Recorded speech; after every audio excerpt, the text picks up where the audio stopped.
Este informe da cuenta de las violencias en el 2023, pero ustedes incluyen mucha información contextual, ¿no? Dándonos a entender de que esas violencias pues no empezaron ayer, ni hace un año, ni hace dos, sino que hay toda una historia alrededor de esas violencias estructurales y en algunos de los apartes hablan de dos actores fundamentales, de las guerrillas y los paramilitares. Dentro de lo que describen de las actividades violentas de la guerrilla, hablan sobre todo de la violencia para ejercer su libertad de movilidad dentro del territorio y la apropiación del territorio. ¿Nos pueden ampliar un poquito sobre ese tipo de violencia que ejerció y ha ejercido la guerrilla? Como te decía, pues los actores además, distintos de las etiquetas que puedan tener, hay que tener en cuenta que a través de su accionar generan un daño bélico en las comunidades, lo cual incluso llega como a escapar de las palabras o del imaginario por el alcance y la magnitud que tiene. Eso es lo que precisamente impide como un goce efectivo de esos derechos colectivos. Ya mencionaba lo que debió significar el uso de la Ley 70 por todo ese proceso de lucha y de conquista de los derechos tanto colectivos como individuales pues, de las personas y pueblo colombiano, ¿verdad?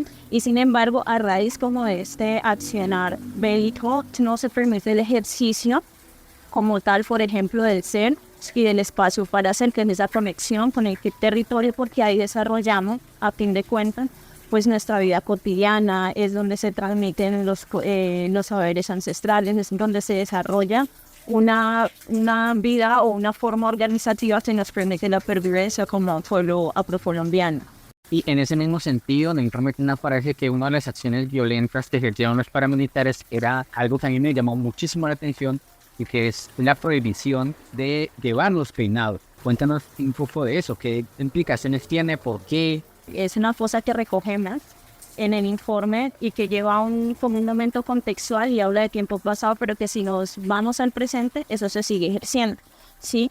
O sea, esa forma de los actores armados de adiestrar o naturalizar la violencia, pues no es una cosa que deba normalizarse, pero que se sigue ejerciendo en medio de los territorios mediante ese control señorial de la violencia. Por ejemplo, cortar las trenzas, impedir que lleven ciertos accesorios muy propios de la población afrocolombiana, también ejercer actos de violencia por sus condiciones fenotípicas, todo eso sigue presente al día de hoy. Entonces habla un poco más como el impacto que a través del tiempo ha tenido y que sigue afectando pues como población. En el informe hablan de, abro comillas, un traslado progresivo de las violencias desde las zonas rurales a las urbanas.